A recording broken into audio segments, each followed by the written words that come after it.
दोस्तों, बिहार में ज़मीन सर्वे यानी भूमि सर्वेक्षण प्रक्रिया अगस्त महीना 2024 से स्टार्ट हुआ है। ग्रामीण इलाकों में बड़ी संख्या में लोग विशेष सर्वेक्षण करवाने पहुंच रहे हैं, मगर कई लोगों को सर्वे से जुड़ी दस्तावेज जुटाने और फॉर्म भरने में कठिनाई हो रही है।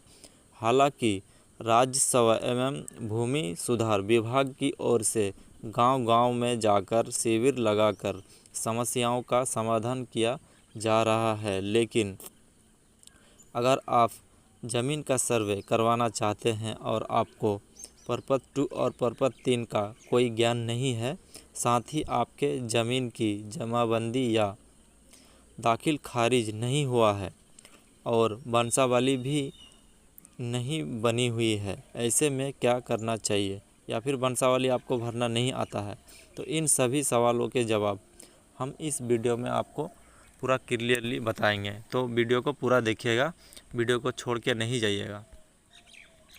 परपट 2 को हम पहले समझ लेते हैं। परपट 2 में इसमें सरकार द्वारा कई तरह की जानकारी मांगी गई है। सबसे पहले आपको यानी कि जिसके नाम से ज़मीन है या करवाना चाहते हैं, उस रैयत का नाम, उस व्यक्ति का नाम, पता और खाता खेसरा यानी कितना ज़मीन है, रकबा समेत ज़रूरी जानकारी इस फॉर्म में भरनी होगी। इसके बाद आपको बताना होगा कि आपकी ज़मीन की कौन सा प्रकार का ज़मीन है, आपको ज़मीन दान में मिला था या फिर जो है आप ज़मीन किसी से ख़रीदे थे, इसका प्रकार बताना होगा। अगर जमाबंदी नहीं है तो घबराने की कोई ज़रूरत नहीं है, उस कॉलम को आप खाली छोड़ देना है।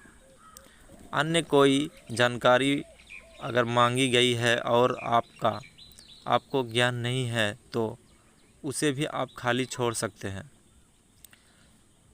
हालांकि आपको ये बताना ज़रूरी होगा कि आपकी ज़मीन पर दावे का अधिकार कैसे है, आपका ज़मीन जो आप मतलब दावा कर रहे हैं किस प्रकार से है, यानी आप किससे ख़रीदे हैं, आपको दान मिला है, क्या है, यानी कि उक्त संपत्ति आपको दान में मिला है या उत्तराधिकारी यानी विरासत में मिली है, या फिर आप ख़रीदे हैं तो केवाला होगा, यानी या फिर बंदोबस्ती में प्राप्त हुई है। ये सब डिटेल्स आपको देना होगा।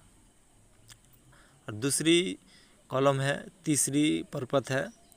तीसरी परपट में ज़मीन का मालिक अथवा आवेदनकर्ता को एक वंशावली बनाना होगा, यानी कि जो खतियानधारी है यानी जिसके नाम से ज़मीन है, खतियानी ज़मीन का जो है वंशावली बनेगा। फिर उनके वारिस या फिर जो उनका औलाद है जिसके नाम से ज़मीन आप करवाना चाहते हैं, तो उनकी वंशावली के बारे में जानकारी इस फॉर्म में देनी होगी। इनमें सभी उक्त अधिकारियों के नाम यानी जितने भी जो है ज़मीन जिसके नाम से होगा उस सभी का नाम सहित जानकारी इस फॉर्म में भरना होगा।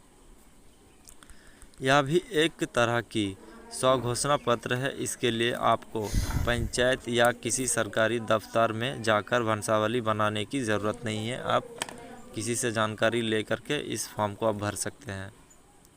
और जो है बिहार में जो सर्वे अभी चालू है उसमें किसानों को डरने का ज़रूरत नहीं है। सर्वे कराने से आपको फ़ायदा है।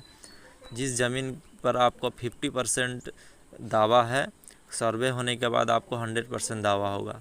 सरकार आपको लिखित करके कंफर्म करके देगा ज़मीन। तो सर्वे जो है कराने में आप पीछे मत हटिए। सारे किसान भाइयों से मैं ये कहना चाहता हूँ कि आप सर्वे कराने के लिए पीछे मत हटिए। को अगर ज़मीन खतियानी है तो खतियान देना है और रसीद देना है। अगर ज़मीन आपका केवाला है तो केवाला और रसीद लगेगा, और ज़मीन का डिटेल्स और आधार कार्ड का डिटेल्स आपको लगेगा। आपके पास अगर ज़मीन है, आप 20 साल 30 साल 40 साल से आप जोत रहे हैं, आपके पास कागज़ भी नहीं है, तो भी आप सर्वे कराने में पीछे मत हटिए। उस ज़मीन पे जाइए, जो सर्वे करने वाला अधिकारी आएगा वो ज़मीन पर आएगा, आप खुद जाइए वहाँ पर, उसको सारा ब्यौरा दीजिए कि हम इतना दिन से ज़मीन मतलब जोत रहे हैं। आपके पास अगर कागज़ नहीं है तो अगर कागज़ अगर ठीक नहीं है तो भी जाइए, आपको पूरा कागज़ ठीक करके देगा। अगर आप ज़मीन पर नहीं जाते हैं सर्वे के टाइम पर तो हो सकता है कि ज़मीन बिहार सरकार का हो जाए। इसीलिए आप जो है जितना हो सके आप डांट के खड़ा रहिए और जो है सर्वे जो सही तरीके से करवाइए। ज़मीन आपसे सरकार नहीं लेगी। आप अगर 30-40 साल या 20 साल से खाते हैं तो जोत रहे हैं तो आपसे जो है सरकार ज़मीन नहीं लेगी, ज़मीन आपको ही देगी सरकार। तो हो सके कि मेरा जो है वीडियो आपको समझ आ ही गया होगा। तो मिलते हैं नेक्स्ट वीडियो में।